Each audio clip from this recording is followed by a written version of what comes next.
বর্ণাঢ্য শোভাযাত্রায় পালিত হল নবব্যারাকপুর কলোনি গার্লস হাই স্কুলের প্ল্যাটিনাম জয়ন্তী উদযাপন। বর্ণাঢ্য শোভাযাত্রায় পালিত হল নবব্যারাকপুর কলোনি গার্লস হাই স্কুলের প্ল্যাটিনাম জয়ন্তী উদযাপন। 1951 সালের 3রা জানুয়ারি 26 জন ছাত্রী নিয়ে নবব্যারাকপুর কলোনি গার্লস হাই স্কুলের পথ চলা শুরু। প্রতিষ্ঠাতা নবব্যারাকপুরের রূপকার হরিপদ বিশ্বাস আজ মহির রূহে পরিণত। প্রায় 2000 ছাত্রী ঐতিহ্যবাহী শিক্ষা প্রতিষ্ঠানে শুক্রবার 75তম বর্ষের জন্মদিন। গৌরবময় 75তম বর্ষ উদযাপনে এদিন বর্ষব্যাপী অনুষ্ঠানে সকালে এক বর্ণময় বর্ণাঢ্য সুসজ্জিত শোভাযাত্রা এলাকায় আলোড়ন ফেলে দেয়। মঙ্গলদীপ প্রজ্বলন করে শোভাযাত্রার শুভ সূচনা করেন উৎসব কমিটির চেয়ারপারসন তথা পুরপ্রধান প্রবীর সাহা। ছিলেন বিদ্যালয়ের প্রধান শিক্ষিকা মনিকা ঘোষ বিশ্বাস, পরিচালন সমিতির সভাপতি তথা পুর প্রতিনিধি ঋষিকেশ রায়, পুর প্রতিনিধি দেবাশিস মিত্র, সহশিক্ষিকা, পরিচালন সমিতির সদস্যরা।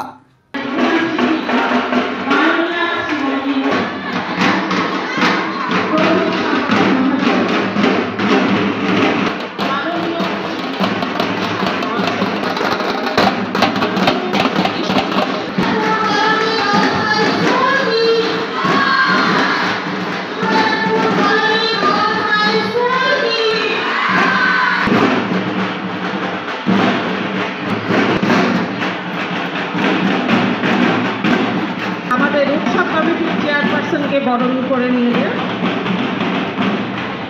করে নেব আমাদের মাননীয় শ্রী গোবিন্দ বিদ্যালয়ের ছাত্রীরা আপ্যায়িত করছে। আমাদের অনুষ্ঠান পর্বের শুভ সূচনা হচ্ছে। মেয়েরা হাততালি দাও।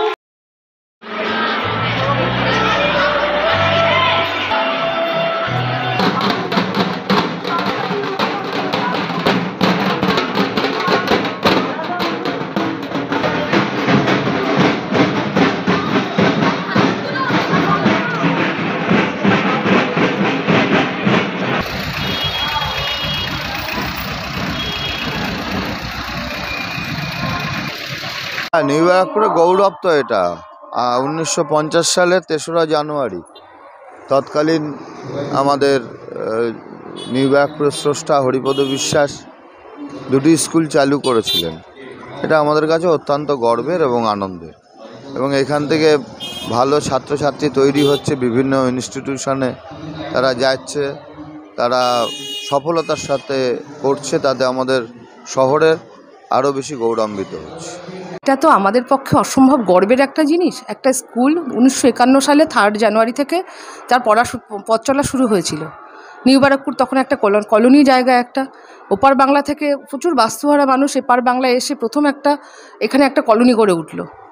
এবং এখানে আমাদের যে হরিপদ বিশ্বাস, যিনি নিউ ব্যারাকপুরের রূপকার প্রতিষ্ঠাতা, তাকে তো প্রণাম, তাকে তো তার দূরদৃষ্টিটাকে তো আমরা শ্রদ্ধা জানাই। এবং তাকে আমরা একটাই কথা বলবো, সেটা হচ্ছে গিয়ে তিনি ওই সময় এসে তার কি সাংগঠনিক দক্ষতা আর সুসংহত প্রয়াস, যে তিনি এত বড় একটা স্কুল এই যে ভিত্তিপ্রস্তরটা স্থাপন করলেন।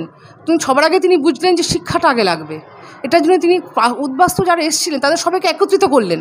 এটা তো সাংগঠনিক দক্ষতা ছাড়া হয় না। এত বড় সাংগঠনিক দক্ষতা সবাইকে একত্রিত করে তিনি নিউ ব্যারাকপুরে একটা মানচিত্র প্রথমে দিলেন। নিউ ব্যারাকপুরে খালি তো শিক্ষা নয়, স্বাস্থ্য, শরীরচর্চা সব কিছুতেই তিনি নিউ ব্যারাকপুরকে একটা জায়গায় নিয়ে গেলেন, নিয়ে যাওয়ার চেষ্টা করলেন এবং স্কুলটা প্রতিষ্ঠা করলেন। তখন এখানেই বয়েজ স্কুল এবং গার্লস স্কুল একসাথে আমাদের এই জমিতেই তিনি প্রথম স্থাপন করলেন। তারপরে বয়েজ স্কুল আলাদা ওই পারে তারা জমি পেয়ে ওর পাশে চলে গেল, এখানে গার্লস স্কুলটা রয়ে গেল। এবং সেই কলেবরে বাড়তে আজকে প্রায় 2000 স্টুডেন্ট এই স্কুলে, এবং সেটা উত্তরোত্তর বাড়ছে। 1951 সালের 3রা জানুয়ারি এই দুটি স্কুল স্যাংশন হয়, সরকারি সাহায্যপ্রাপ্ত স্কুল বলে স্বীকৃত পায়। সেই সময় আমরা আমাদের দুটো স্কুল, লাইনের ওপারে বয়েজ স্কুল, লাইনের এপারে গার্লস স্কুল হিসাবে প্রতিষ্ঠা হয়। আজকে বহু সংগ্রামের মধ্য দিয়ে এই 75 বছরে এই স্কুল এসে পরিগণিত হয়েছে। আমি নবব্যারাকপুরের ছেলে, নবব্যারাকপুর পৌরসভার কাউন্সিলর। আজকে 75 বছর পূর্তি উপলক্ষে আমার গর্বিত বলে মনে করি নিজেকে, এবং আমরা এই 75 বছর পালন করছি। নবব্যারাকপুর পৌরসভার আমাদের চেয়ারম্যান প্রবীর সাহা, তার সাহায্য যদি আমাদের মাথার উপরে না থাকতো তাহলে কিন্তু আমরা এত বড় অনুষ্ঠান করতে পারতাম না। 1800-র মতন স্টুডেন্ট সমস্ত নিউ ব্যারাকপুর পরিক্রমা করেছে। সরকারি যে প্রকল্পগুলো রয়েছে, স্বাস্থ্যসাথী থেকে, কন্যাশ্রী থেকে আরম্ভ করে, সবুজ সাথী থেকে আরম্ভ করে সমস্ত প্রকল্পগুলোর 15টা ট্যাবলো আমাদের এই শোভাযাত্রায় ছিল। ব্যুরো রিপোর্ট, নিউজ বঙ্গ টাইম।